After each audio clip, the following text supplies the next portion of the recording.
From Nebraska's trusted news source, this is Channel 8 News at 5. Coming up tonight on the news, a popular game day staple will soon be opening its doors again. Plus, a local effort to get diapers to families in need. We'll let you know how you can help. But first, a closer look at enrollment numbers for UNL. Good evening, everyone, and thank you so much for joining us. Despite enrollment overall being lower than last year, UNL is seeing a higher number of first-generation students. That's right. Channel 8's Ariana Martinez joins us from UNL campus and how faculty plans to retain and recruit a diverse student body. Enrollment for fall 2021 at UNL saw a nearly 5% increase in first-generation students. And minority students now make up 21% of the entire student body across the University of Nebraska system. I think diversifying the campus goes back to our mission as a flagship university is to provide access to all of our Nebraska citizens, regardless of their demographic identity, regardless of their income, regardless of whether they're first generation or continuing students, and certainly our commitment to our students of color. Nebraska College Preparatory Academy is a way recruiters look to gain more diversity by going into area high schools and helping students see themselves as a Husker. Focusing on their academic, social leadership development. If they complete that program, are offered a full scholarship to come to the university. UNL also offers programs to retain first-generation students by helping them navigate college. We have weekly seminars that they attend. They have peer mentoring from upper class students who were also first generation in their families and who have been successful role models. Faculty strive to help diversity grow, as more cultures on campus helps enhance the college experience for all students. As we're working to build a campus community that's really inclusive, I think bringing students with those different lived experiences together is really powerful for all students and makes this not just a great place to get a degree, but really enhances that campus culture. Enrollment for students seeking careers in architecture, engineering, and law fields also saw an increase. Reporting for Nebraska's most trusted news source, I'm Ariana Martinez. And for all of those Husker fans, Barry's announced that it's opening its doors this weekend. The Haymarket Bar and Grill will have their grand opening just in time for the Northwestern game. On its Facebook page, Barry's says it will open this Friday at 3 p.m. The bar closed its doors back in March of 2020 due to the COVID-19 pandemic, but a Lincoln entrepreneur recently purchased Barry's to bring the famous game day spot back to life. A big effort now to get diapers to people who need them most. For the second straight year, the Junior League of Lincoln and the Center for People in Need are teaming up, and Channel 8's Joseph Nasser has more on the diaper need donation drive as we cover Lincoln. Joseph? Good evening, Rod and Megan. It's estimated that 1 in 3 families have a need for clean diapers, and as you'll hear, those diapers can make a big difference. It could mean a parent not being able to go to work because their child care center demands a certain number of diapers in stock. It could mean very low-income people trying to reuse disposable diapers and their child gets sometimes life-threatening infections. Here in Lancaster County, it's estimated that there are 6,000 children who are in need of clean diapers. Research shows that babies go through about 50 diapers a month. The Center for People in Need and their partners unpackage and rewrap donated diapers in packs of 25 to give to families. There are a lot of babies out there that need clean diapers and a lot of parents that need your support. All of this week, diapers can be dropped off at the Center for People in Need, as well as select locations across the city, as you can see, including Coffee Roasters, A.T. Thomas Jewelers, Country Sliced Ham, and Hyde Family Chiropractic. If you'd like to contribute diapers or make a cash donation, we've got information on our website, klkntv.com, on how to do so. All right, sounds good. Thank you so much, Joseph. Time now for our first check of our weather. John, I heard some solid cracks of thunder this morning. I enjoyed it. You got your morning rain. Yeah, many areas seeing some rain this morning. We've had a lull in the action as we've gone through the afternoon, and that will likely remain the case even heading into the evening, but there are more thunderstorms developing out west. Right now in southeast Nebraska, a few light showers possible, no lightning going on for that. You've got to go further to the west out towards Hooker County, also out towards Arthur County and McPherson counties. And you can see there are showers and thunderstorms redeveloping now out into the western portion of the state. This is happening ahead of a cold front. This front will start to slowly slide to the east as we go through the overnight hours, and then eventually kind of stall out over southeast Nebraska for the next 36 hours or so before finally pulling out of here by Saturday evening. Now today we've picked up 1/3 of an inch of rain in Lincoln. That doubles the amount of rain we've had so far this month, now taking us up to 64/100 of an inch. And you can see out towards Grand Island picking up 3/10 of an inch of rain today. Temperature wise, we're sitting in the upper 70s to low 80s. We've been slow to respond to this afternoon. Not as much, a lot more cloud cover. I thought we'd see a few breaks today, but it really hasn't been much of the case this afternoon. Through the rest of this evening, 78 degrees by 6, 75 degrees by 8, and 72 degrees by 10. As I mentioned, there is more rain coming.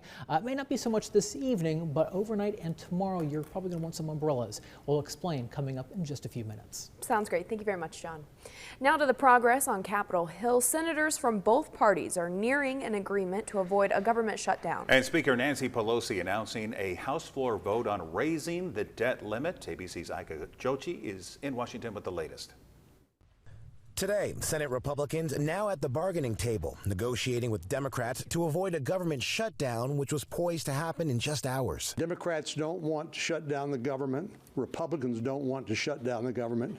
That will supply the result that we all expect, which is to keep the lights on. After conversations throughout the day, GOP senators saying a vote to temporarily fund the government through December 3rd will likely happen Thursday, right up to the deadline. However, nothing is set in stone as of yet. The GOP wants certain amendments tied to the bill, such as adjustments to Afghan refugee resettlement aid, as well as $1 billion in Iron Dome funding for Israel, which is their mobile air defense missile shield system. Do you think we're going to avoid a government shutdown on Thursday? Yes. Why are you so confident of that? Meanwhile, House Speaker Nancy Pelosi sending a letter to Democratic colleagues that the House will move forward with a vote to suspend the debt limit, saying it's every member of Congress's responsibility to protect the American economy and American families from the catastrophe of a default. Given the slim margin in the House, the measure is expected to pass, but will likely face dim prospects in the Senate. As for the fate of President Biden's main domestic agenda items, passing a bipartisan infrastructure plan and a much larger budget spending plan that would include universal pre-K, child tax credits, and funding to combat climate change, those still remain in limbo. Now the president has canceled his trip to Chicago in order to work to get agreement between warring progressives and moderates in Congress in order to pass both bills. Now Speaker Pelosi has scheduled a vote on the $1 trillion bipartisan infrastructure package. However, progressives in her caucus are vowing to defeat it until they get a vote on their Build Back Better bill. Ika Jochi, ABC News, Washington. And if the government does shut down, it could impact communities near national parks. Like Homestead National Park down in Beatrice. Businesses in these areas are closely watching the debate in Washington, D.C. National park towns rely on tourism to stimulate their economy.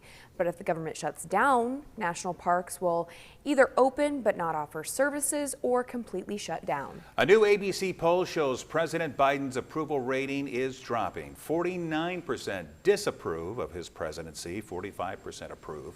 His numbers did get worse after the Kabul bombing last month that killed 13 U.S. service members there at the airport. Around 60%, though, do approve of how he's handled the pandemic. Over 700 Afghan refugees are expected to arrive in the Omaha area over the next year. A local nonprofit is working to welcome those families when they arrive. Here's the story. Hundreds of thousands of Afghans have been uprooted from their homes since the U.S. withdrawal from Afghanistan. A large chunk are resettling in parts of the United States, some even here in Omaha. Amanda Kohler, executive director of Refugee Empowerment Center, says they are teaming up with American Muslim Institute to make sure refugees feel welcomed when they land.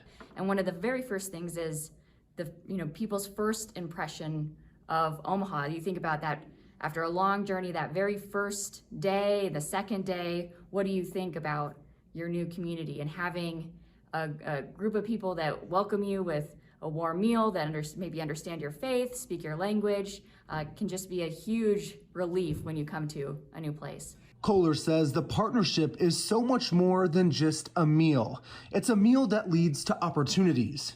There's obviously the things we do that are tactical in terms of housing and helping kids get enrolled in school and helping with healthcare. But then there's all of the small things that are really the big things, like sharing a nice meal with people that want to welcome you into the community. Abdul Maki, board member with American Muslim Institute, says families resettling need to have some sense of belonging, and a warm meal can do just that.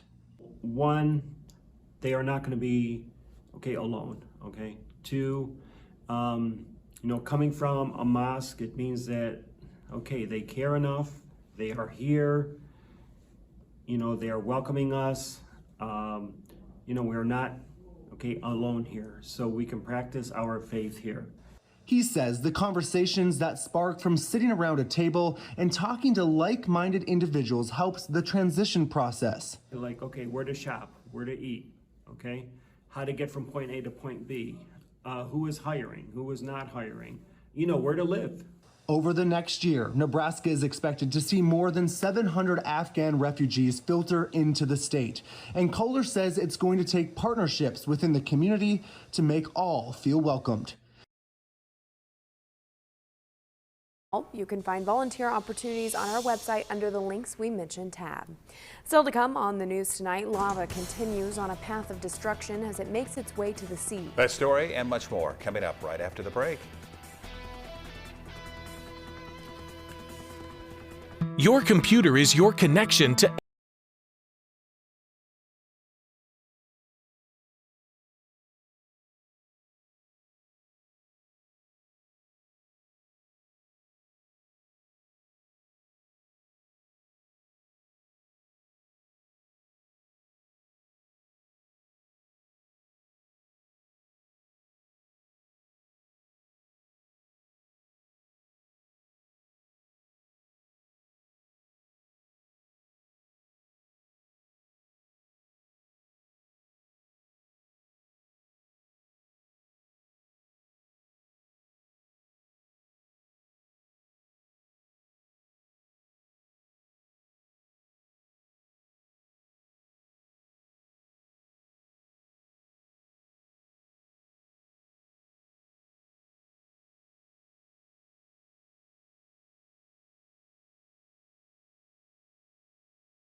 Lava from the volcano on Spain's Canary Islands has reached the sea. For 10 days, it's been destroying hundreds of homes and causing the evacuation of thousands of residents. When the lava hit the Atlantic Ocean, as you can see, it sent up columns of steam Experts say those could contain toxic gases. The eruption has destroyed nearly 600 buildings, but the area had been evacuated for several days. 6,000 people had to flee.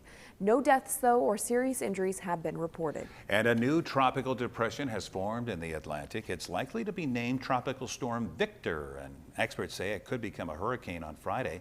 But the good news, this storm is not expected to make landfall. Instead, it will move northwest through the Atlantic.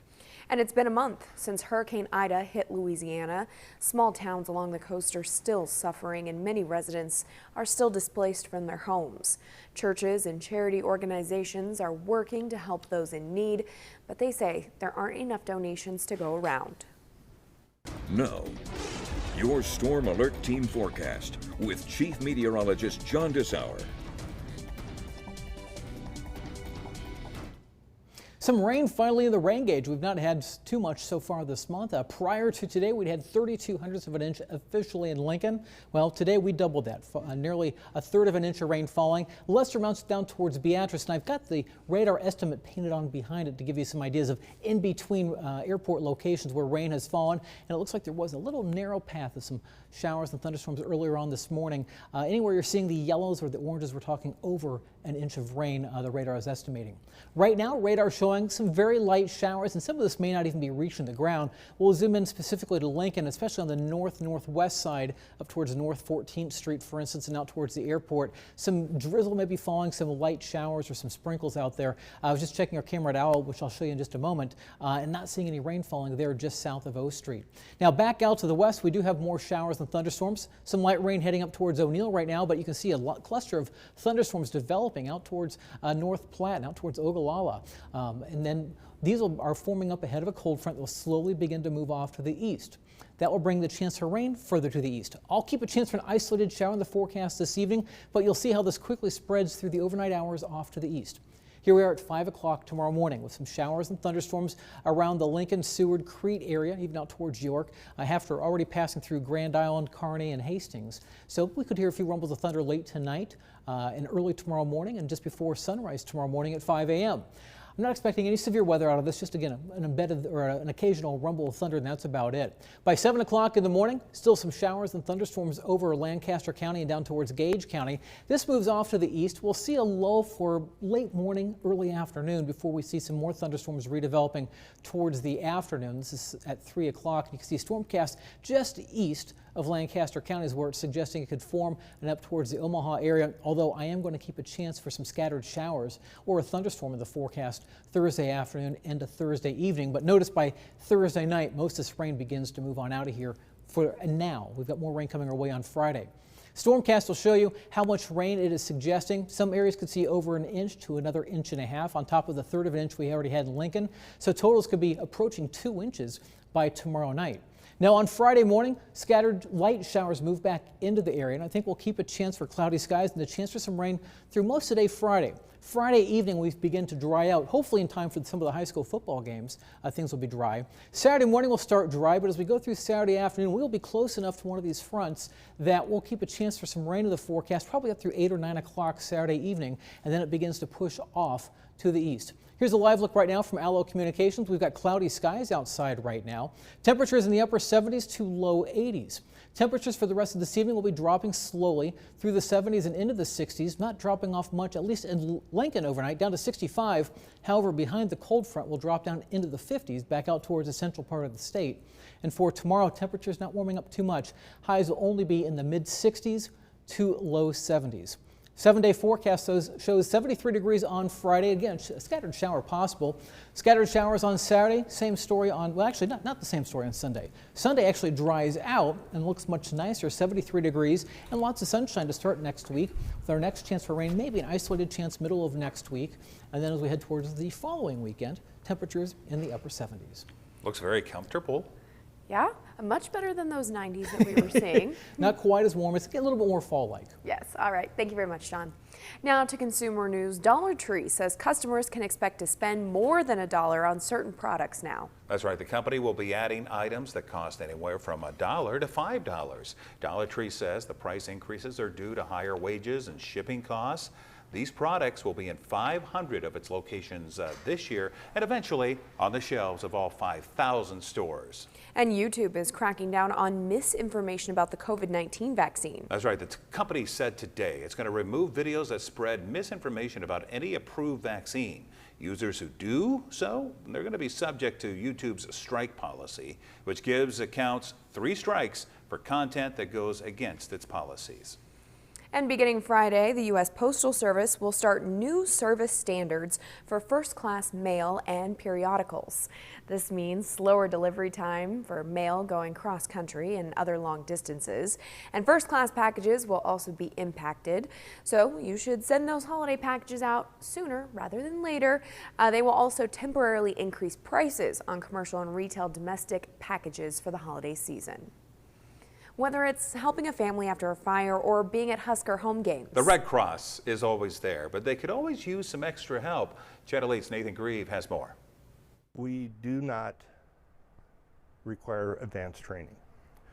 What happens is that we do get people who do have some training or EMT or EMR, paramedics. We have that, RNs on our team. Henry Schultz says if you're a warm body, that's a start to be a Red Cross volunteer. But don't worry, everybody's properly vetted, trained, free of charge to be part of the American Red Cross First Aid Services team. They're at the Husker football games, have been since the 30s. And they're at all the other big sporting events and other events in town, and nobody's getting paid for it. Why should a person volunteer? Well, hopefully they want to give back something to the community. Maybe they have an interest in the medical part. Henry says the friendship is a big part of it too, making it all the harder when he broke his arm recently. It was pretty tough that first game because I couldn't go, I couldn't work it. And literally my family, I couldn't even watch the opening of the game because it affected me, because that was only the 5th game I'd missed in 35 years. So it really was, it was tough. Do it for the camaraderie, do it for the experience, do it to help out, it doesn't matter. You could be the one to make a difference. For Nebraska's trusted news source, I'm Nathan Grieve. The First Aid Services team doesn't replace emergency crews at events, but they do help them in their work. That's right. You can check out our website for more details, KOKNTV.com. Let's take a look at Wall Street now. A split day, the Dow gaining 91 points, NASDAQ falling 34. Here are your numbers. You're watching Channel 8, Nebraska's trusted news source.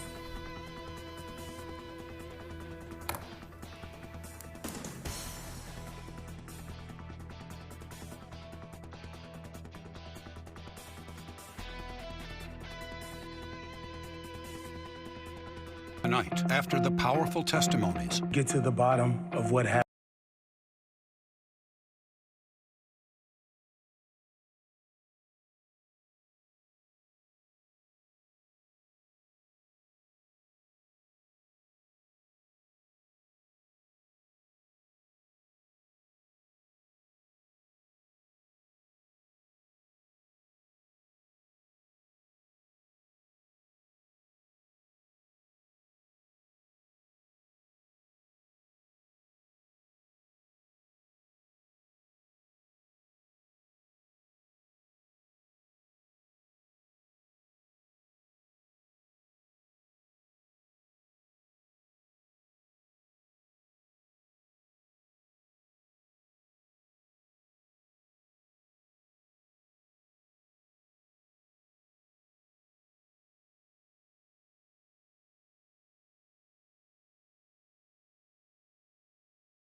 Here's a sweet story tonight. Two 11-year-olds had an emotional reunion in Chicago. It came after one moved away 3 years ago. Take a look. I've had the worst day ever. I know. Stevie was separated from his best friend when Owen moved to Missouri with his family. Owen's mom said it was her son's birthday wish to surprise his friend Stevie back home in Chicago. And, well, Stevie, he was very surprised to find Owen hiding in the back seat of the car after school.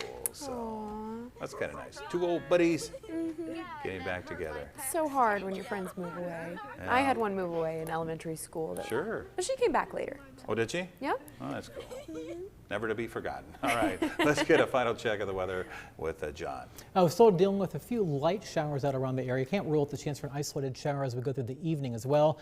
More out to the west. It's beginning to develop. That will begin to spread to the east, probably arriving here early tomorrow morning, just before sunrise. For the rest of this evening, we'll keep cloudy skies, 75 degrees by 8, 72 degrees by 10. All right, thank you, John, and thank you all for joining us. World News is next. We'll see you back here at 6 o'clock.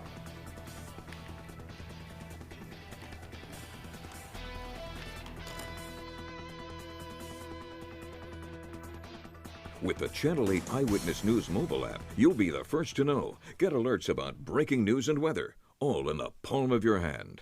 We're up before the sun, so we can make breakfast for our friends and family. Closed captioning on Channel 8